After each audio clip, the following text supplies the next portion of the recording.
Hello guys, स्वागत है आपका हमारे online platform VK do change the way of learning पर। तो आप सभी लोग फटाफट से आज के हमारे सेशन से जुड़ जाएंगे। आज हम आपके लिए लेकर आए हैं वैदिक सभ्यता। जी हाँ, वैदिक सभ्यता के बारे में हम आपके लिए मास्टर वीडियो लेकर आए हैं। इसमें आपको वैदिक सभ्यता के बारे में पूरा जो है जानकारी मिलने वाली है। वैदिक सभ्यता के बारे में इससे बाहर आपका एग्जाम में कुछ भी नहीं आने वाला है और आप लास्ट तक बने रहेंगे इस वीडियो में और पूरी वैदिक सभ्यता के बारे में सीखेंगे हमसे। जी हाँ, इतिहास को रटना नहीं है, इतिहास को रटना नहीं है, इतिहास को समझना है। इतिहास को रटना नहीं है, इतिहास को समझना है और सीखना है। तो हमारे साथ इतिहास को समझने के लिए जुड़ जाइए और साथ ही साथ लास्ट तक आप लोग बने रहेंगे। कहते हैं कि कोई भी लक्ष्य इंसान से बड़ा नहीं होता, कोई भी लक्ष्य इंसान से बड़ा नहीं होता और हारा वही जो लड़ा नहीं होता। तो लास्ट तक बने रहेंगे और रटेंगे नहीं, डटेंगे और सीखेंगे और समझेंगे, क्योंकि रटने से कोई चीज़ नहीं आने वाली। तो इसलिए अच्छे तरीके से हम लोग समझकर अध्ययन करने वाले हैं। आप लोग लास्ट तक बने रहेंगे और साथ ही साथ आज के इस सेशन को सभी तक शेयर कर दें। तो अगर बात करी जाएगी वैदिक सभ्यता की, जी हाँ, वैदिक सभ्यता की अगर बात करी जाएगी तो वैदिक सभ्यता आपका 2 भागों में विभाजित किया गया। कितने भागों में विभाजित किया गया? वैदिक सभ्यता आपका 2 भागों में विभाजित किया। एक तो आपका ऋग वैदिक काल और दूसरा आपका उत्तर वैदिक काल। ध्यान से सुनते रहेंगे, आपको दोबारा इसके बाहर कुछ भी नहीं पढ़ना पड़ेगा, बस आपको ध्यान से पढ़ना है। ऋग वैदिक काल और दूसरा है आपका उत्तर वैदिक काल। तो वैदिक सभ्यता को 2 भागों में डिवाइड किया गया, वैदिक काल को ऋग वैदिक काल और उत्तर वैदिक काल। अगर बात करी जाएगी ऋग वैदिक काल की तो 1500 BC से 1000 BC तक आपका कौन सा काल चला? तो ऋग वैदिक काल 1500 BC से 1000 BC तक ऋग वैदिक काल। उसके बाद उत्तर वैदिक काल की अगर बात करी जाएगी तो 1000 से 600 BC। तो 1000 से 600 BC तक आपका क्या चला? उत्तर वैदिक काल। तो एक बार फिर से फटाफट से हम लोग रिवाइज करते हैं। अगर बात आती है वैदिक सभ्यता की तो ऋग वैदिक काल आपका 1500 से 1000 BC और उत्तर वैदिक काल 1000 से 600 BC तक चला। इसे ध्यान रखेंगे। फिर अगली बात है, अगला पॉइंट हमारा वैदिक। तो वैदिक जो है ये वेद से निर्मित, इसका अर्थ होता है वेद से निर्मित। वैदिक का मतलब होता है वेद से निर्मित। वेद का अर्थ होता है ज्ञान। क्या होता है? ज्ञान होता है। जी हाँ दोस्तों, तो आर्यों के इतिहास जानने का मुख्य स्रोत क्या है? आर्यों के इतिहास जानने का मुख्य स्रोत आपका वेद है। आर्यों के इतिहास जानने का मुख्य स्रोत वेद है। अगर बात आती है आर्य, तो आर्य का अर्थ होता है एक श्रेष्ठ विद्वान या फिर एक उच्चतर व्यक्ति को हम क्या कहते हैं? आर्य कहते हैं। ये आपका आर्य का अर्थ है। अगला है आर्यों के लिए निर्मित जो सभ्यता है उसे क्या कहा जाता है? वैदिक सभ्यता। जी हाँ दोस्तों, आर्यों के लिए निर्मित सभ्यता को वैदिक सभ्यता कहते हैं। और इसकी भाषा कैसी है? आर्यों की भाषा कैसी थी? तो संस्कृत इसकी भाषा थी। अगला है आर्यों के प्रशासनिक इकाई का क्रम। जितना सारा आपका इम्पॉर्टेंट है उतना ही पढ़ाया गया। इसमें ज़्यादा आपको पूरा इतिहास बताने की कोशिश नहीं की गई, पूरी कहानी नहीं बताई गई। उतना ही इसमें पढ़ाया गया जो कि आपके आने वाले सभी एग्जाम के लिए अति महत्वपूर्ण है। और साथ ही साथ आपका जो यूपी पेट एग्जाम है तो उसमें अगर कोई भी क्वेश्चन अगर वैदिक सभ्यता से आता है तो इससे बाहर आपका कोई भी क्वेश्चन नहीं जाने वाला है। जी हाँ दोस्तों, तो अगर बात करी जाएगी आर्यों के प्रशासनिक इकाई का क्रम कैसे होता है, तो कुल होता है। सबसे पहले कुल, फिर ग्राम, फिर विश्व, फिर जन होता है। उसके बाद क्या होता है? राष्ट्र होता है। एक बार फिर से, पहले कुल, फिर ग्राम, फिर विश्व, फिर जन और सबसे लास्ट में राष्ट्र होता है। ये आपका आर्यों के प्रशासनिक इकाई का क्रम है। अगला है वैदिक साहित्य। अगर बात करी जाए वैदिक साहित्य की तो भारतीय साहित्य परंपरा में सबसे प्राचीन क्या है? वैदिक साहित्य है आपका। सबसे प्राचीन आपका क्या है? वैदिक साहित्य ही आपका सबसे प्राचीन है। 4 वेद हैं। कितने वेद हैं? 4 वेद हैं। सभी को पता होना चाहिए कितने वेद हैं? 4 वेद हैं। ऋग्वेद, यजुर्वेद, सामवेद और अथर्ववेद। कितने वेद हैं? 4 वेद है। ऋग्वेद, यजुर्वेद, सामवेद और अथर्ववेद। अगला है 4 भाग हैं। कितने भाग हैं? 4 भाग हैं। कौन कौन से? संहिता, ब्राह्मण ग्रंथ, आरण्यक और उपनिषद। फिर से एक बार रिपीट करते हैं, संहिता, आपका ब्राह्मण ग्रंथ, आरण्यक और उपनिषद। तो ये 4 आपके क्या है? भाग हैं। अब हम लोग पढ़ने जा रहे हैं ऋग्वेद के बारे में एकदम डिटेल से। जी हाँ दोस्तों, फटाफट से आप सभी लोग आज की क्लास को शेयर कर देंगे। ऋग्वेद की अगर बात करी जाएगी, ध्यान से सुनेंगे, ऋग्वेद की अगर बात करी जाएगी तो वैदिक साहित्य का सबसे प्राचीनतम ग्रंथ कौन सा है? ऋग्वेद है। तो वैदिक संहिता का सबसे प्राचीनतम ग्रंथ है आपका ऋग्वेद। उसके बाद स्रोतों एवं प्रार्थनाओं को का संकलन है। इसमें अगर बात करी जाएगी ऋग्वेद में किसका संकलन है, तो स्रोतों एवं प्रार्थनाओं का संकलन आपका ऋग्वेद में है। फिर उसके बाद अगर बात करी जाएगी, इसमें कुल 10 मंडल है, ये याद कर लेंगे, कुल 10 मंडल है, 1028 सूक्त हैं, 10,552 ऋचाएँ हैं। एक बार हमारे साथ रिवाइज करेंगे, साथ में बोलेंगे 10 मंडल हैं, जी हाँ 10 मंडल हैं, 1028 सूक्त हैं, 1028 सूक्त हैं, और अगर बात करी जाएगी 10,552 ऋचाएँ हैं, तो इसे याद कर लेंगे। फिर अगर बात करी जाएगी 1028 सूक्त, 1028 का मतलब है 1028, तो 1028 सूक्त में से 1017 जो सूक्त है ये साकल में है। किसमें है? साकल में है। 1017 आपके साकल में है। और 11 सूत्र अगर बात करी जाएगी, 11 सूक्त की अगर बात करी जाएगी तो ये बाल खिल्य में है। किसमें है? बाल खिल्य में है, ध्यान रखेंगे। तो आपके 1017 आपके साकल में है और 11 सूक्त आपके बाल खिल्य में है, सभी को ध्यान रखना है। अगला जो है गायत्री मंत्र का उल्लेख किस ग्रंथ में हुआ है, तो बताएंगे गायत्री मंत्र का उल्लेख किस वेद में हुआ है, तो किस वेद में हुआ? ऋग्वेद में आपका हुआ है गायत्री मंत्र का उल्लेख। जी हाँ दोस्तों, ऋग्वेद में हुआ है गायत्री मंत्र का उल्लेख। अगर बात करी जाएगी गायत्री मंत्र की, तो इसकी रचना किसने की? तो गायत्री मंत्र की रचना विश्वामित्र जी के द्वारा की गई। किसके द्वारा की गई? विश्वामित्र के द्वारा गायत्री मंत्र की रचना की गई। और सबसे खास बात है कि लोहे का कोई उल्लेख नहीं है। अगर बात करी जाएगी ऋग्वेद की, तो इसमें लोहे का कोई उल्लेख नहीं है। अगला है नदी सूक्त में 21 नदियों का वर्णन किया गया। ऋग्वेद के नदी सूक्त में कितनी नदियों का वर्णन किया गया? तो आपका 21 नदियों का इसमें वर्णन किया गया। जो नवा मंडल है, ध्यान से सुनेंगे, नवा मंडल जो है सभी 114 सूक्त सोम को समर्पित हैं। आपका जो नवा मंडल है इसमें, तो इसके सभी सूक्त 114 हैं। नवे मंडल में सभी सूक्त कितने हैं? 114 हैं, और सभी सोम देव को समर्पित हैं, सूर्य देव को समर्पित है। अगला है ब्राह्मण ग्रंथ। तो ब्राह्मण ग्रंथ में आपके कौन से हैं? एक तो आपका है ऐतरेय तथा कौसतकीय। कौन सी है? कौन सा है? कौसतकीय। ऐतरेय तथा कौसतकीय, ये दो आपके ब्राह्मण ग्रंथ हैं, याद रखेंगे। अगला है जो आपके देवता, ऋग्वेद के अंदर आने वाले जो देवता हैं, तो उनके बारे में देखते हैं। तो सर्वाधिक महत्वपूर्ण देवता कौन थे? सर्वाधिक महत्वपूर्ण देवता आपके कौन थे? इंद्र। ध्यान रखेंगे, इंद्र सर्वाधिक महत्वपूर्ण देवता थे। पुरंदर या फिर किला तोड़ने वाला इन्हें कहा जाता था। क्या कहा जाता था? पुरंदर या किला तोड़ने वाला। वर्षा के देवता, विश्व के स्वामी, वर्षा के देवता और विश्व के स्वामी। ऋग्वेद में 250 सूक्त समर्पित है। कितने सूक्त समर्पित हैं? तो ऋग्वेद में आपके 250 सूक्त समर्पित हैं भगवान इंद्र को।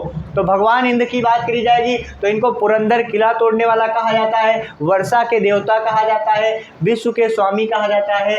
और इसमें ऋग्वेद में 250 सूक्त जो है समर्पित है भगवान इंद्र को। किसे समर्पित है? भगवान इंद्र को। वनस्पति एवं औषधि के देवता किसे कहा जाता है? तो वनस्पति एवं औषधि का देवता पूषण को कहा गया। यहाँ पूषण को वनस्पति एवं औषधि का देवता कहा गया। समुद्र के देवता एवं ऋत के नियामक, ध्यान रखेंगे, समुद्र के देवता एवं ऋत के नियामक कौन है? वरुण है। फिर उसके बाद दूसरे सर्वाधिक महत्वपूर्ण देवता कौन है? तो दूसरे सर्वाधिक महत्वपूर्ण देवता आपके कौन है? अग्नि। अग्नि दूसरे सबसे महत्वपूर्ण देवता है, ध्यान रखेंगे। पहले कौन है?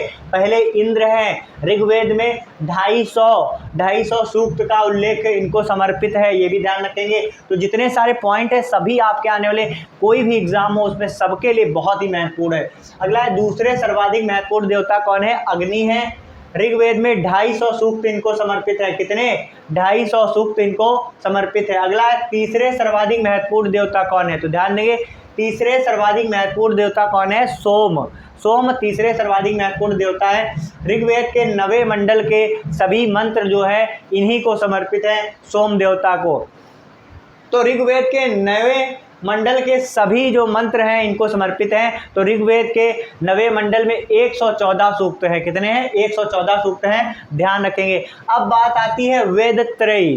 वेदत्रयी क्या है? तो वेदत्रयी आपके 3 प्रमुख जो है आपके ग्रंथ हैं उनसे मिलकर आपका बना है। तीन प्रमुख वेद हैं, इनसे मिलकर बना है ऋग्वेद, सामवेद और यजुर्वेद। ऋग्वेद, सामवेद और यजुर्वेद का एक में उपस्थित होना जो आपका क्या कहलाता है, वेदत्रयी कहलाता है। ऋग्वेद, यजुर्वेद, सामवेद का तीन वेदों का एक समूह ऋग्वेद, यजुर्वेद और सामवेद। तो तीन वेदों का एक समूह क्या कहलाता है, वेदत्रयी कहलाता है। और इनके नाम याद रखेंगे, ऋग्वेद, यजुर्वेद और हम लोग देखते हैं यजुर्वेद के बारे में। जी हाँ दोस्तों, यजुर्वेद की अगर बात करी जाएगी तो ध्यान से सुनेंगे।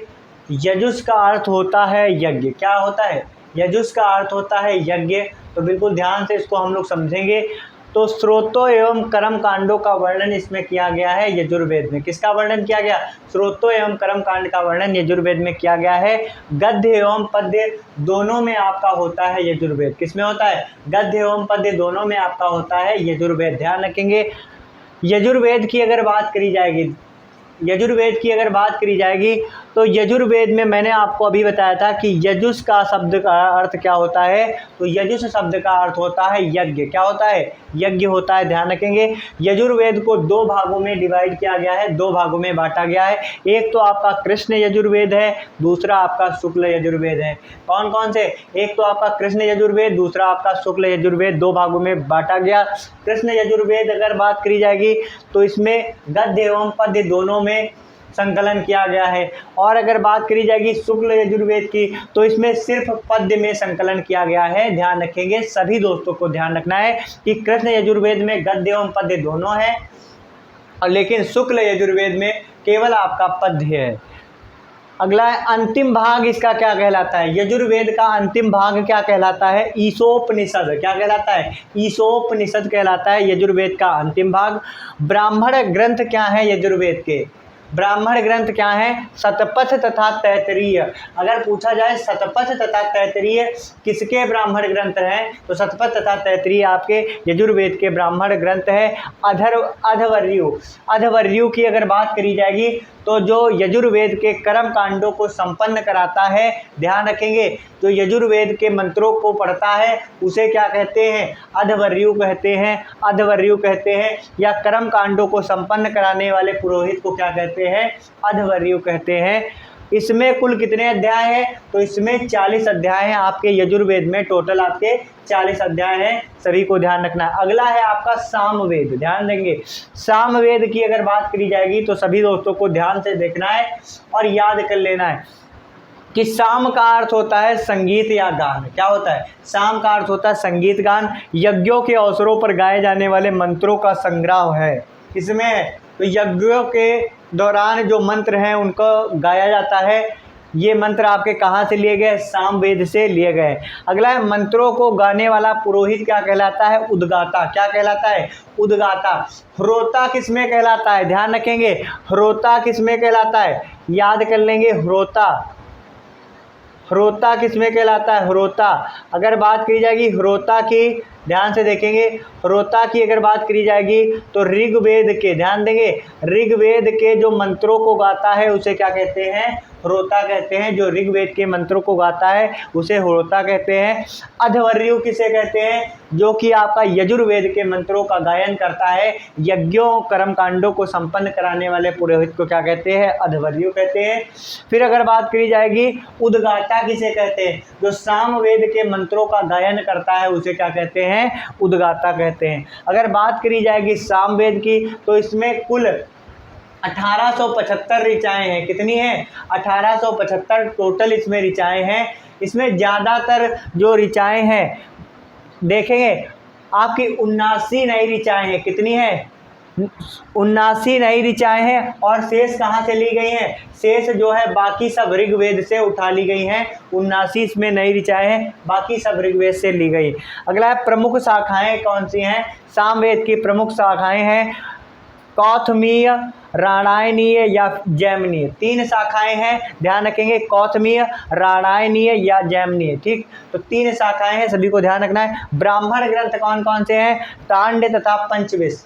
सामवेद के ब्राह्मण ग्रंथ हैं तांड्य तथा पंचविश। ध्यान रखेंगे, सामवेद के 2 मुख्य भेद हैं। कितने भेद हैं, 2 मुख्य भेद हैं। एक तो आपका है आर्चिक दूसरा है गान।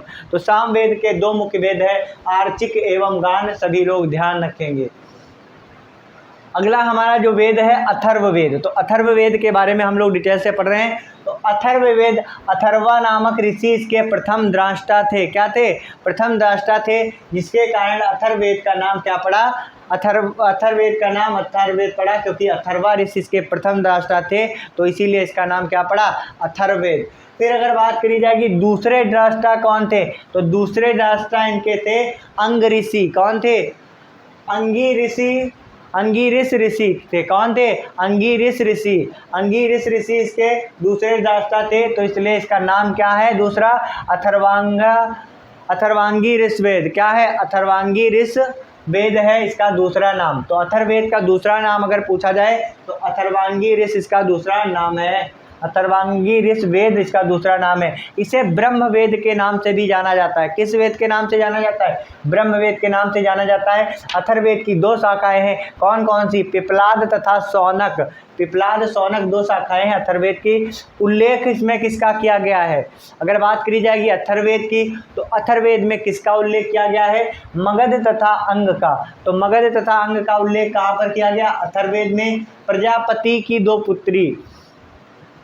की दो पुत्री का उल्लेख किसमें किया गया है? अथर्ववेद में किया गया है। सभी लोग ध्यान रखेंगे। अगर बात करी जाएगी ब्राह्मण ग्रंथ, तो अथर्ववेद के ब्राह्मण ग्रंथ की बात करी जाएगी तो एकमात्र ब्राह्मण ग्रंथ है अथर्ववेद का, जिसका नाम है गोपथ। क्या है? गोपथ एकमात्र ब्राह्मण ग्रंथ है अथर्ववेद का। इसके अंदर तंत्र मंत्र, जादू टोना, विवाह, प्रेम, राजकर्म, अंधविश्वासों पर क्या किया जाता है? अंधविश्वासों के मंत्रों का वर्णन किया गया है। किसमें? अथर्ववेद में। एक बार फिर से, तंत्र मंत्र, जादू टोना, विवाह, प्रेम, राजकर्म, अंधविश्वासों के मंत्रों का वर्णन किया गया है अथर्ववेद में। अगला है शतपथ ब्राह्मण। ध्यान रखेंगे, शतपथ ब्राह्मण की अगर बात करी जाएगी तो शुक्ल यजुर्वेद का ब्राह्मण ग्रंथ क्या कहलाता है? शतपथ ब्राह्मण आपका कहलाता है शुक्ल यजुर्वेद का ब्राह्मण ग्रंथ। पुनर्जन्म का सिद्धांत किसमें पाया गया? तो अब हम जो कुछ बता रहे हैं वो शतपथ ब्राह्मण में पाया गया। ध्यान रखेंगे, शतपथ ब्राह्मण में ये सब कुछ पाया गया। पुनर्जन्म का सिद्धांत पाया गया शतपथ ब्राह्मण में। जल प्लावन कथा, पुररवा उर्वशी का आख्यान किसमें है? शतपथ ब्राह्मण में। पुरुष मेध यज्ञ का वर्णन, पति और पत्नी की अर्धांगिनी, पत्नी पति की अर्धांगिनी किसमें वर्णन है? शतपथ ब्राह्मण में। राज्य सूर्य यज्ञ, इसका वर्णन भी किसमें है? शतपथ ब्राह्मण में। तो फटाफट से एक बार रिवाइज करते हैं हम लोग। शुक्ल, इसमें आपका पुनर्जन्म का सिद्धांत है, जल प्लावन कथा का वर्णन, पुररवा उर्वशी का आख्यान, पुरुष मेध यज्ञ का वर्णन, पत्नी पति की अर्धांगिनी है, राज्य सूर्य यज्ञ। तो इनका वर्णन किसमें किया गया है? शतपथ ब्राह्मण में किया गया है दोस्तों। अगला है 10 राज्य युद्ध। ध्यान देंगे, 10 राज्य युद्ध की अगर बात करी जाएगी तो ऋग्वेद के 7वें मंडल में इसका उल्लेख है। किसमें है? ऋग्वेद के 7वें मंडल में आपका 10 राज्य युद्ध का वर्णन है। अगला है प्रत्येक पक्ष में आर्य अनार्य की भागीदारी। तो प्रत्येक पक्ष में इसमें आर्य और अनार्य की भागीदारी थी। अगर बात करी जाए किस नदी के तट पर लड़ा गया, तो ये आपका परुष्णी नदी के तट पर लड़ा गया आपका दशराग्य युद्ध। दशराग्य युद्ध परुष्णी नदी के तट पर लड़ा गया। अगर बात करी जाएगी परुष्णी नदी की, तो ये इसकी नदी कौन सी है? रावी नदी है। कौन सी नदी है? रावी नदी है। सुदास अंतिम रूप से विजय हुआ। कौन विजय हुआ? सुदास इसमें अंतिम रूप से विजय हुआ। फिर अगर बात करी जाएगी पुरोहित कौन है, तो आपका अथर्ववेद का पुरोहित है वशिष्ठ। कौन है? वशिष्ठ इसका पुरोहित है। विराट पुरुष की अगर बात करी जाएगी तो ध्यान से देखेंगे, विराट पुरुष की अगर बात करी जाएगी तो क्षत्रिय का जो है, क्षत्रिय की उत्पत्ति हुई है भुजा से। किससे उत्पत्ति हुई है? भुजा से उत्पत्ति हुई है। उसके बाद ब्राह्मण की उत्पत्ति किससे हुई है? मुख से हुई है। शूद्र की उत्पत्ति किससे हुई है? पैर से हुई है। और वैश्य की उत्पत्ति किससे हुई है? जांघ से हुई है। चलिए अब हम लोग पढ़ते हैं कुछ अन्य महत्वपूर्ण पॉइंट वैदिक सभ्यता के। तो अगर बात करी जाएगी उपनिषद और वेदांत की, तो इसमें देखेंगे हम लोग कि किस उपनिषद में किसका उल्लेख किया गया है, क्योंकि इससे बहुत सारे क्वेश्चन हमारे एग्ज़ाम में बनते हैं। तो अगर बात करी जाएगी मोक्ष का पहला उल्लेख किस उपनिषद में किया गया, तो मोक्ष का पहला उपनिषद जो उल्लेख है वो श्वेताश्वर उपनिषद में किया गया। किसमें किया गया? श्वेताश्वर उपनिषद में मोक्ष का पहला उल्लेख किया गया। अगला है याज्ञवल्क्य के गार्गी संवाद किस उपनिषद में है, तो याज्ञवल्क्य के गार्गी संवाद जो है बृहदारण्य आपका उपनिषद में है। बृहदारण्य उपनिषद में याज्ञवल्क्य और गार्गी संवाद है। ब्रह्मचर्य, गृहस्थ, वानप्रस्थ तीनों आश्रम का वर्णन है, तो 3 आश्रमों का वर्णन किसमें है, तो छांदोग्योपनिषद में है। किसमें है? छांदोग्योपनिषद में है 3 वर्णों का, 3 आपका आश्रमों का वर्णन। अगर बात करी जाएगी 4 आश्रमों का वर्णन किसमें किया गया है, तो 4 आश्रमों का वर्णन जो है जबालोपनिषद में किया गया है, जबालोपनिषद। अगला है सत्यमेव जयते जो है ये आपका इसका चित्रण किसमें किया गया, सबसे पहले तो मुंडकोपनिषद। तो सत्यमेव जयते कहाँ से लिया गया है, तो सत्यमेव जयते जो है मुंडकोपनिषद से लिया गया है, ध्यान रखेंगे। यम नचिकेता प्रसंग, तो यम नचिकेता प्रसंग की अगर बात की जाएगी तो ये कठोपनिषद से लिया गया। कहाँ से? कठोपनिषद से लिया गया है यम नचिकेता प्रसंग। फिर उसके बाद अगर बात करी जाएगी वैदिक कुछ वैदिक शब्द हैं और उनके अर्थ, जो कि कई बार आपके एग्ज़ाम में, बहुत सारे एग्ज़ाम में पूछे गए हैं कि इसका अर्थ क्या है। तो अगर बात करी जाएगी ये आपके वैदिक शब्द हैं, इनके अर्थ के बारे में हम आपको बताने जा रहे हैं, याद कर लेना एकदम ध्यान से। ये सारे आपके एग्ज़ाम के लिए अति महत्वपूर्ण है, बिल्कुल ध्यान से आप लोग याद कर लेंगे। कृष्ण अयस को कहते हैं लोहा, क्या कहते हैं? लोहा। कृष्ण अयस का मतलब होता है लोहा। कुसीद का मतलब होता है ऋण या फिर कर्ज। कुसीद का मतलब होता है ऋण या कर्ज। कुसीदिन का मतलब होता है ऋणदाता, यानी कि जो ऋण देने वाला है उसे क्या कहते हैं? कुसीदिन। अगला है तच्छा। तच्छा किसे कहते हैं? बढ़ई को। बढ़ई को क्या कहते हैं? तच्छा कहते हैं। अगला है वेक नॉट। वेक नॉट किसे कहते हैं? वेक नॉट जो सूद लेता है, जो सूद लेता है, जो ब्याज लेता है, उसे क्या कहते हैं? वेक नॉट। सूदखोर को कहते हैं वेक नॉट। अगला है अरित्र। अरित्र किसे कहते हैं? पतवार को कहते हैं अरित्र। स्पश किसे कहते हैं? स्पश, तो स्पश गुप्तचर को कहते हैं। किसे कहते हैं? गुप्तचर को स्पश कहते हैं। अगले कुछ पॉइंट हैं ऋग वैदिक काल की जो नदियां हैं और उनके आधुनिक नाम क्या है, क्योंकि पहले नदियों के नाम दूसरे थे, अब उनके नाम बदल गए हैं। तो ये भी आपके कई बार एग्ज़ाम में पूछा गया है कि ये किस नदी का नाम क्या है, या इस नदी का वर्तमान समय में नाम क्या है, या ऐसे पूछा जाता है कि इस नदी का प्राचीन नाम क्या है। तो इसे याद करना हमारे लिए बहुत ही महत्वपूर्ण बन जाता है, क्योंकि कई बार एग्ज़ाम में पूछा गया और इसके पूछे जाने की आगे भी बहुत ज़्यादा संभावना है, चाहे वो आपका कोई भी एग्ज़ाम हो। जैसे कि आपका अस्किनी नदी की अगर बात करी जाएगी तो इसका वर्तमान समय में क्या नाम है? आधुनिक नाम है चेनाब। अस्किनी का नाम है चेनाब, ध्यान से सुनेंगे। विपाशा का नाम है व्यास, तो विपाशा नदी का नाम क्या है वर्तमान समय में? व्यास। परुसड़ी, परुसड़ी नदी का नाम है रावी। वितस्ता नदी का नाम है झेलम, क्या है? वितस्ता का नाम है झेलम। सदानीरा का नाम है गंडक। सतुदी का नाम है सतलज। दृशदती नदी का नाम है घग्गर। तो एक बार फिर से रिवाइज करेंगे और आप लोग याद कर लेंगे। आपके जो नोट्स हैं, जी हाँ दोस्तों, वैदिक सभ्यता के नोट्स जो हैं आपको कल सुबह तक मिल जाएंगे, ठीक है? कल सुबह तक आपको अवश्य मिल जाएंगे आपके टेलीग्राम चैनल पर। अगर आपने अभी तक हमारा टेलीग्राम चैनल नहीं ज्वाइन किया है तो फटाफट से डिस्क्रिप्शन में या फिर कमेंट बॉक्स में जाके उसमें हमने लिंक दे रखी है, उसे टच करके अभी तुरंत अपना जो है टेलीग्राम चैनल ज्वाइन करें। एक बार फिर से रिवाइज करते हैं। अस्किनी का वर्तमान नाम चेनाब, विपाशा का व्यास, परुसड़ी का रावी, वितस्ता का नाम है आधुनिक झेलम, सदानीरा का है गंडक, सतुदी का है सतलज, और दृशदत्ती की अगर बात करी जाएगी तो इसका नाम है घग्गर। जी हाँ दोस्तों, दृशदत्ती का नाम है घग्गर। अगर बात करी जाएगी वेदांग, जी हाँ दोस्तों, वेदांग के कितने अंग हैं? वेदांग के 6 अंग हैं। 6 के बारे में हम लोग देखते हैं। वेदांग के कितने अंग हैं? 6 अंग हैं। शिक्षा, कल्प, व्याकरण, निरुक्त, छंद और ज्योतिष। आपके एग्जाम में पूछा जाएगा कि वेदांग का इनमें से कौन सा अंग नहीं है, कोई इनसे हट के आपका दे दिया जाएगा और आप कंफ्यूज हो जाएंगे। तो इसलिए इसको याद कर लेंगे। वेदांग के सबसे पहले कितने अंग हैं? 6 अंग हैं। कौन कौन से? शिक्षा, कल्प, व्याकरण, निरुक्त, छंद और ज्योतिष, ठीक है, ध्यान रखेंगे। फिर अगर बात करी जाएगी प्रमुख नदी की, तो सबसे ज़्यादा पवित्र नदी किसे माना जाता है? आपका वैदिक सभ्यता में सबसे ज़्यादा प्रमुख और सबसे ज़्यादा पवित्र किस नदी को माना गया? तो सबसे ज़्यादा प्रमुख और पवित्र नदी सरस्वती को माना गया। सरस्वती को सबसे ज़्यादा पवित्र और प्रमुख नदी माना गया। सरस्वती नदी के अन्य नाम क्या थे? तो सरस्वती नदी को तब कहा जाता था, नदी तमा के नाम से जाना जाता था, माते तमा के नाम से जाना जाता था, देवी तमा के नाम से जाना जाता था। किस नदी से किस नाम से जाना जा सकता? नदी तमा, माते नमा और देवी तमा, इन नामों से जाना जाता था सरस्वती नदी को, जो कि आपका वैदिक सभ्यता की सबसे प्रमुख और पवित्र नदी थी। अब मैंने ऋग्वैदिक काल के मंडल और उनके रचयिता के नाम लिखे हैं, और ये जो आपके हैं सभी एग्ज़ाम के लिए अति महत्वपूर्ण है, क्योंकि कई बार ये आपके पूछे गए। आपकी इस क्लास से बाहर कोई भी प्रश्न नहीं जाने वाला है, बस आपको ध्यान से पढ़ना है। जी हाँ दोस्तों, बस आपको ध्यान से पढ़ना है और इसे जो है रटना नहीं है, समझ लेना है और याद कर लेना है, रटना नहीं है।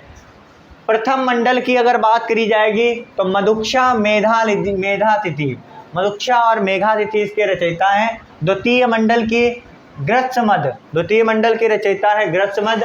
तृतीय मंडल के हैं विश्वामित्र, तृतीय मंडल के कौन है? विश्वामित्र। चतुर्थ के हैं वामदेव। पंचम के हैं अत्रि, कौन है? अत्रि। षष्टम के हैं भारद्वाज, षष्टम के हैं भारद्वाज। अष्टम के हैं वरिष्ठ कण्व व अंग ऋषि, कौन है? वरिष्ठ कण्व व अंग ऋषि। नवम के हैं सोम देवता व अन्य ऋषि। नवम अगर आपका मंडल की बात, नवे मंडल की बात करी जाएगी तो इसमें मेनली सोम देवता व अन्य ऋषियों की चर्चा की गई है। इसमें जितने सारे आपके सूक्त हैं वो सोम देवता को समर्पित है। अगला है दसम।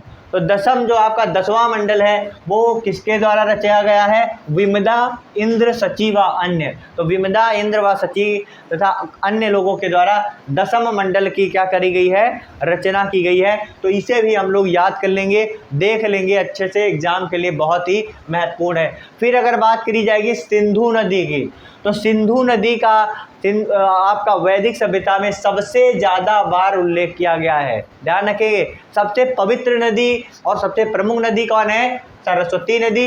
लेकिन सबसे ज़्यादा आपका ऋग्वेद में किसका उल्लेख किया गया है? तो सबसे ज़्यादा ऋग्वेद में आपका सिंधु नदी का उल्लेख किया गया है। दोस्तों, सिंधु नदी का उल्लेख किया गया। और सिंधु नदी का अन्य नाम क्या है? हिरण्डी। क्या नाम है? हिरण्डी नाम है, सभी लोग ध्यान रखेंगे।